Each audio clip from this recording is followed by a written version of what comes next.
He thought he'd inherited nothing but rust and dust, but the forest had been waiting, guarding a secret that refused to die. The road stretched north, dissolving into a sea of frost and silence. Snow whispered across the pines like an old language only the wind remembered. And somewhere beyond that endless white, a man named Thomas Gray lived alone with his dog, a black Labrador named Rex, the last witness to his quiet world. Thomas wasn't running from life. He simply preferred the kind that didn't talk back. His days moved with the rhythm of nature, the hiss of the stove at dawn, the smell of coffee thick as oil, the steady crunch of boots through snow, and the distant echo of his own breath. He hunted not for sport, but for peace. In solitude, he had found something like truth. But that morning, peace came with an envelope, a letter, yellowed and official, stamped with the crest of a courthouse from a town he'd nearly forgotten. The name on it made his heart tighten. John Gray, his uncle, a man who had vanished years ago, like a ghost swallowed by the forest. Thomas tore the seal with fingers still rough from winter. The words were brief, legal, and cold. John Gray, deceased. You are the sole heir. The inheritance includes one parcel of forest land and a metal structure located within its boundary. He read it twice, then a third time. The last line stuck with him. Contents included. Contents? What contents? John had lived like a hermit, owned little, and trusted no one. A forest warden once, a recluse later. People said he'd gone mad guarding trees no one cared about. Thomas leaned back in his chair, the cabin creaking around him. The stove popped. Rex lifted his head, sensing something shift. Thomas looked out the window. The line of pines swayed like old sentinels whispering among themselves. The next day, word of the inheritance reached the nearby town, and with it came laughter. At the post office, someone said, "That lot? Just a patch of dead land and a rusty container. It's been there for decades." Another added, "Your uncle was crazy. Used to tell folks the forest had enemies." Thomas listened, quiet, unmoved. He wasn't a man who believed in luck or curses, but he believed in duty. A man's final gesture deserved to be seen. That night, he spread a map across his table. The coordinates led far north, deep into land where no one went anymore. Old timber roads, unmarked trails, country swallowed by distance and time. He traced the line with his finger until it disappeared into the grey smear of wilderness. Then he decided he would go, not for wealth, but for closure.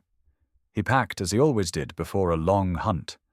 Fuel, rope, lantern, crowbar, coffee in a dented thermos, a small knife, and a piece of paper folded carefully in his jacket pocket. The letter that started it all.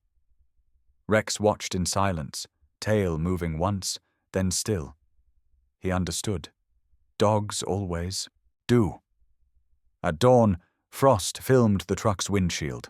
The headlights cut through the mist as the forest swallowed the world. The road wound endlessly upward, narrowing from asphalt to gravel, from gravel to dirt. Each mile carried him deeper into the forgotten. And yet, as the sun rose, something in him felt strangely alive, like the forest itself was calling him home. By midday, the map lines blurred. Civilization ended somewhere behind him, replaced by the pulse of the wild. Rex rested his head on the seat, eyes half closed, breathing in rhythm with the hum of the engine. Thomas drove until light began to fade. Then, in the distance, through the grey trees and melting fog, he saw it. A shape. Metal. Half buried, half forgotten. A rusted container standing crooked against the weight of years. He stopped the truck, the engine ticking in the cold. The forest was utterly still. Even the wind had stopped to listen.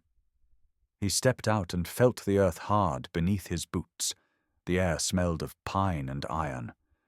Rex trotted ahead, nose low, tail tense. The container loomed between the trees, streaked with rust and moss, its surface glinting faintly in the dying light.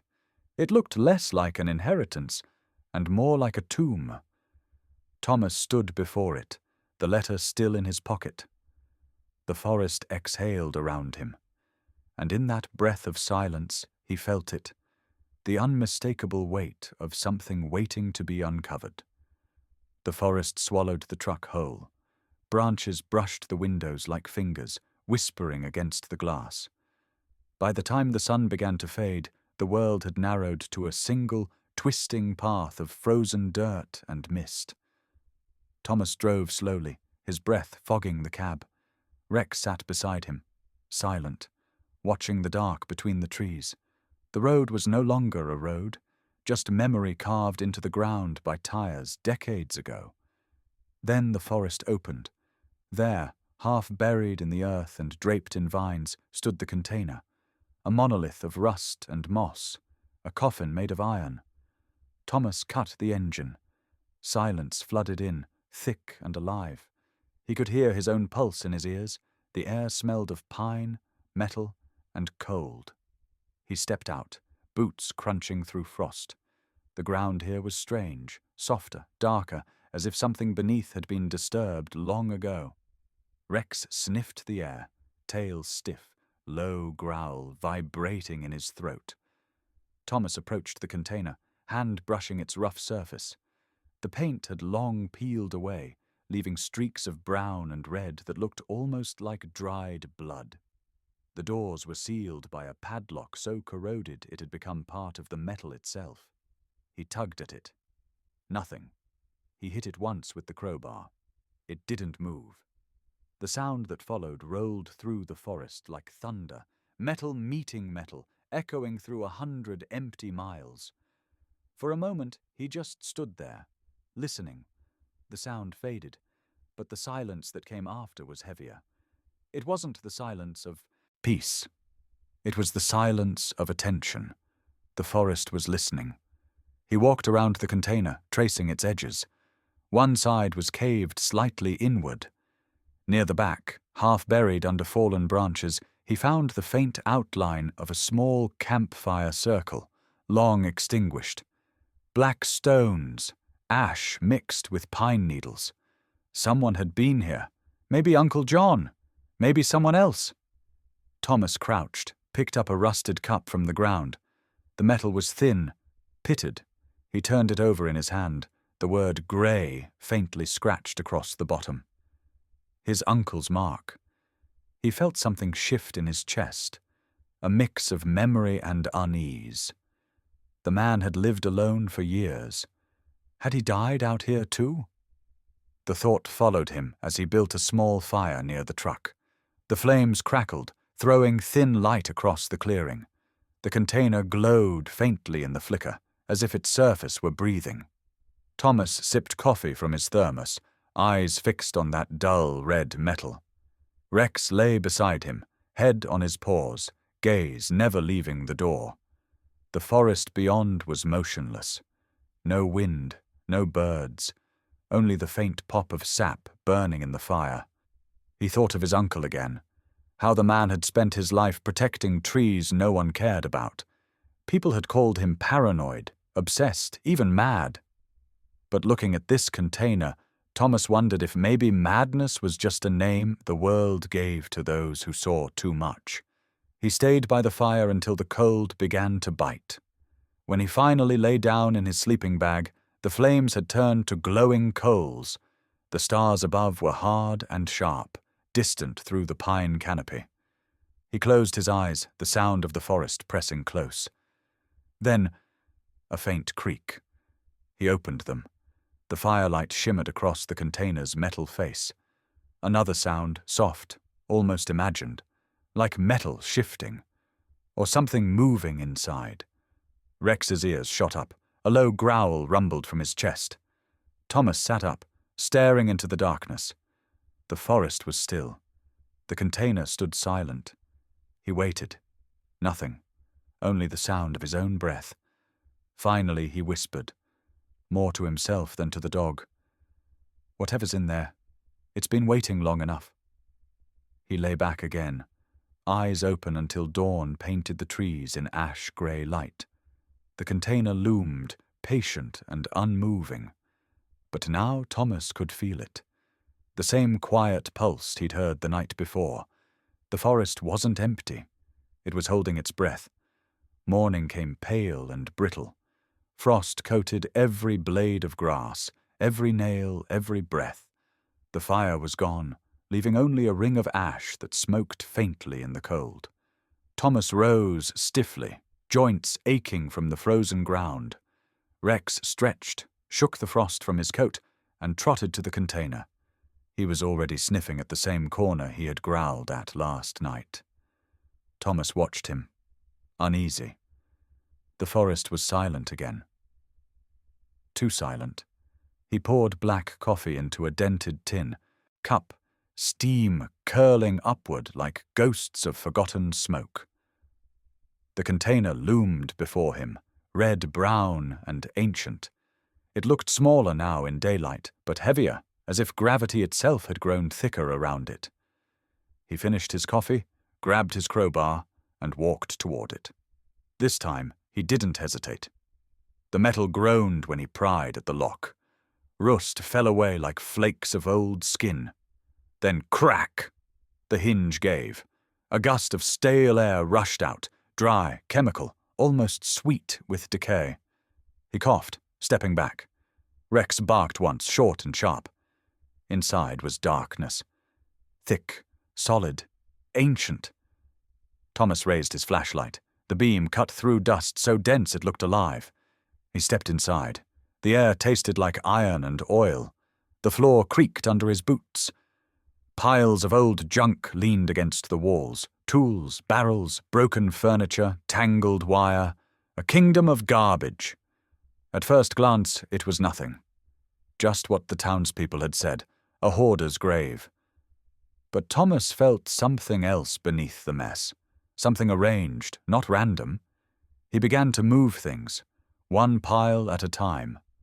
Rust screamed against rust as he dragged metal aside. Each sound echoed strangely in the container, bouncing and twisting like whispers. Hours passed. The light through the doorway shifted from white to gold, from gold to grey. Rex stayed near the entrance, whining now and then, refusing to step inside. Thomas uncovered small pieces of life frozen in dust. An old lantern, a cracked thermos, a pair of boots still upright, their owner long gone, and on the wall, scratched letters barely visible under rust. JG, his uncle's initials. He traced them with his gloved hand, the metal cold enough to sting. The forest outside began to dim. Shadows thickened. He decided to clear one more corner before stopping. That's when Rex barked again. Loud, urgent, the sound of claws on metal. Thomas turned. The dog was pawing at a mound of collapsed planks near the far end. He rushed over, heart hammering. Together they tore at the pile. Wood, canvas, scrap. Dust filled the air. Then Thomas's boot hit something solid. Flat, heavy, metal. He wiped it clean with his sleeve. A chest, rectangular, old, its edges rounded with age, its surface the color of dried earth. For a long moment he simply stared. The air seemed to thicken around it. He could almost feel his uncle's presence, like someone watching from just beyond the doorway. He pulled it into the light. It was heavier than it looked. The latch was rusted shut, but the hinge was still strong. He wedged the crowbar beneath the lock and pressed. Snap. The seal broke. The lid opened slowly, reluctantly. Inside lay order, deliberate, careful, secret. Neatly folded canvas lined the bottom. Beneath it, bundles of papers tied with string, several notebooks, and sealed envelopes with cracked wax, each item placed like part of a ritual. Thomas lifted one notebook. The leather was soft, worn smooth by years of handling. Stamped on the corner, JG, He flipped it open. Faded ink, dates, coordinates, short notes in tidy handwriting, then a single word, repeated again and again. Illegal. He frowned, scanning more pages.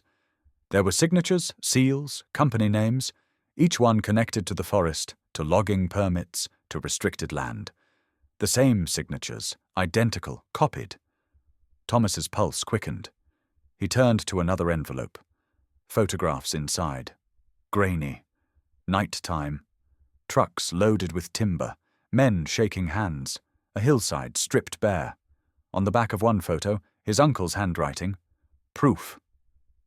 He sank to his knees, the notebook trembling in his hands. Rex lay beside him, silent now, watching. Uncle John hadn't been guarding junk. He'd been guarding evidence. Evidence of something vast, something rotten. Corruption carved into the bones of this forest. Thomas looked around the container again. The piles of scrap, the rust, the chaos. They weren't hiding nothing. They were hiding this. He turned to the final page of the notebook. Only one line, written in a shaky hand. If you find this, they've already come for me. The truth stays buried here. Thomas closed the book. The forest outside exhaled, a slow, cold wind slipping through the doorway. The flame of his lantern flickered. He whispered into the dark, "I found it, Uncle." And from somewhere deep in the trees, a branch snapped. The night after the discovery felt longer than any he'd ever known. The forest, usually his companion, now felt like a watcher. Each gust of wind against the window sounded like a whisper, a question left unanswered. Thomas sat by the fire, the metal chest open beside him. Notebooks, photos, maps, truth, packed neatly into paper and fear. He turned a page again. The handwriting grew more frantic near the end. Dates blurred into warnings. They're watching. The trucks move at night. The signatures are forged. The mayor knows. Thomas's stomach tightened. He'd read enough to understand. His uncle hadn't been crazy. He'd been right. Outside, Rex barked suddenly, one short, violent sound. Thomas went to the window. Nothing. Just dark trees shifting under the moon. He waited, breath held. Then silence again. He stayed awake until dawn. By morning, his decision was made. The truth couldn't stay buried. Not again. He loaded the papers into a canvas satchel, tied it shut, and placed the notebooks on top. The chest he left empty, open like a wound. Then he drove. The road to town looked different this time. Every bend in the trail felt like a risk. Every shadow looked like a presence. By the time he reached the small town, frost had turned to mud. He parked outside the old brick building that housed the North County Gazette, a local paper that most people ignored.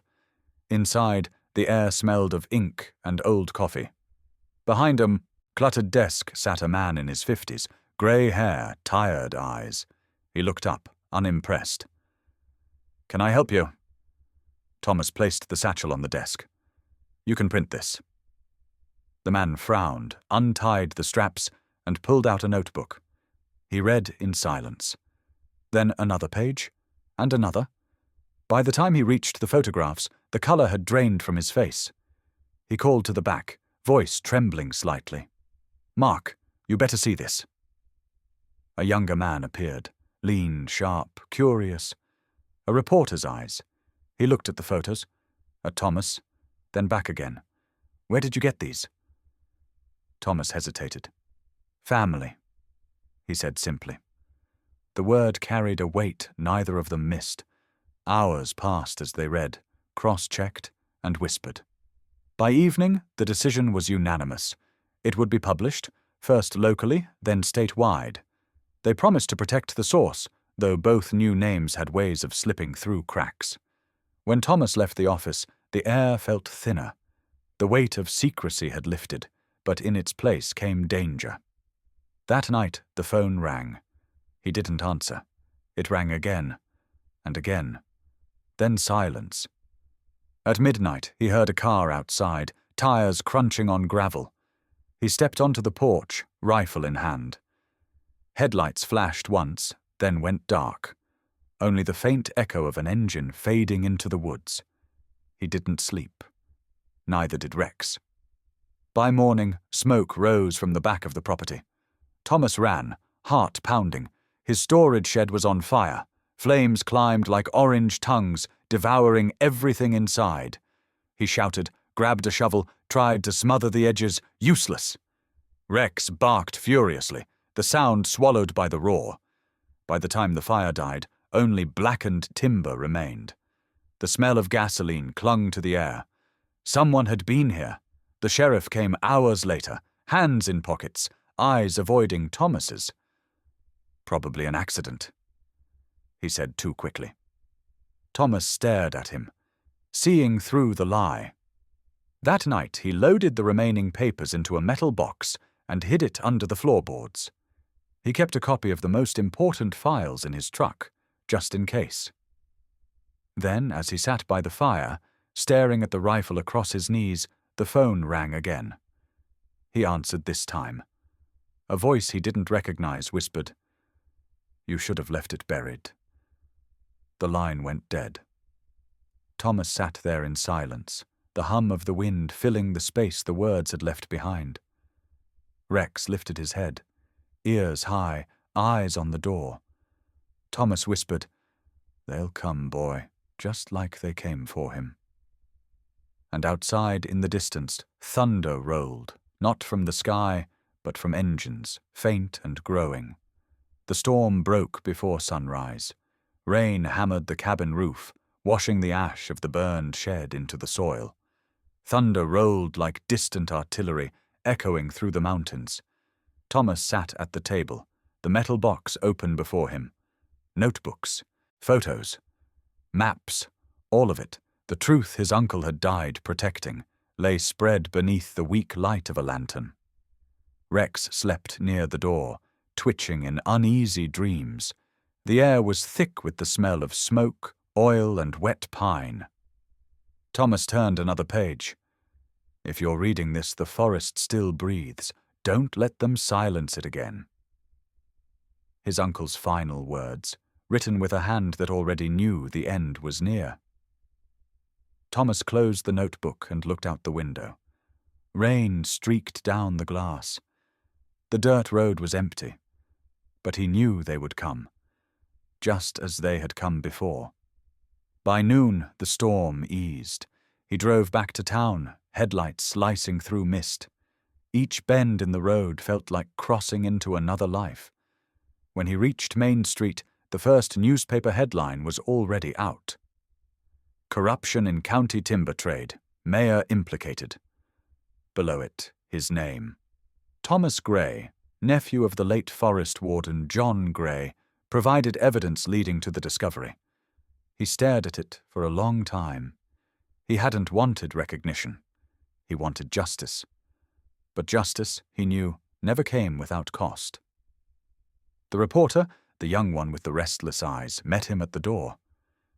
"You did it," he said. "They're opening an investigation. The governor's office called this morning." Thomas didn't smile. He only asked, "And what about you?"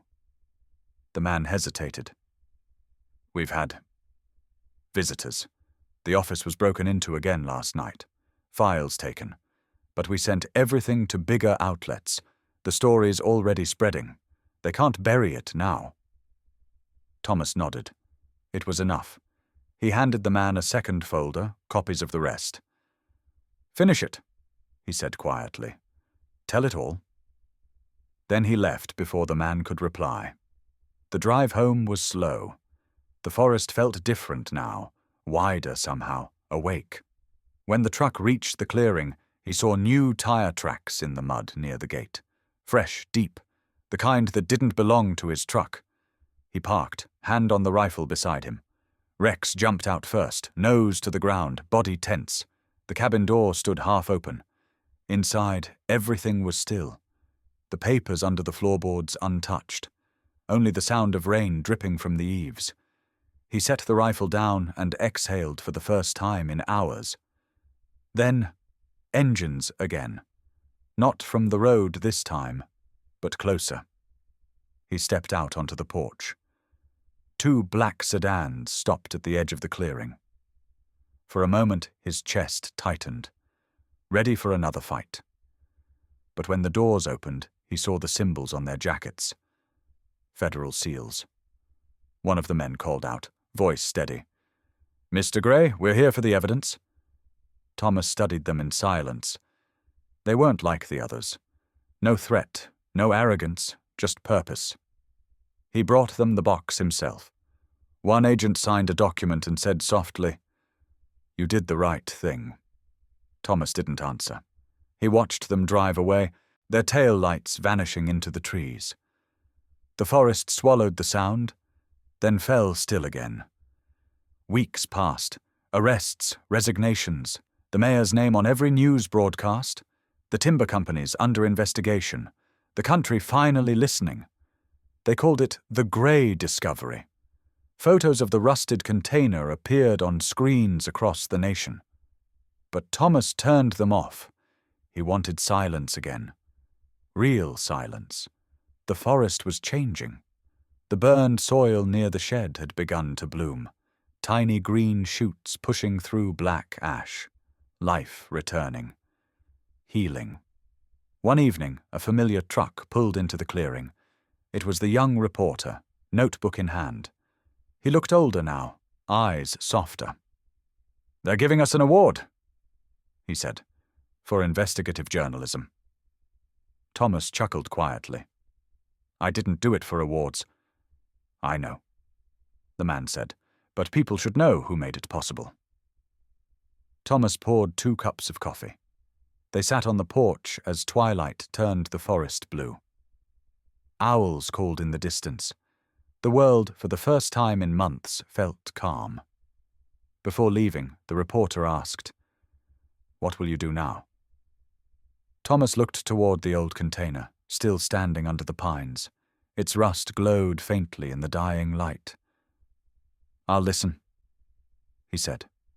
That night he walked out to the container, placed his hand on its side. The metal was warm from the sun. Inside it was empty now, clean, quiet, and at peace. He looked up at the stars. The wind moved through the branches, soft as breath, and for a moment he could almost hear his uncle's voice in the whisper of the leaves. "If one day the forest speaks again, listen." Thomas smiled. The forest was speaking now, in the creak of new trees, in the call of returning birds, in the heartbeat of a world forgiven. He turned back toward the cabin. Rex followed, tail wagging once before fading into the dark. The story was over, but the forest, at last, was awake.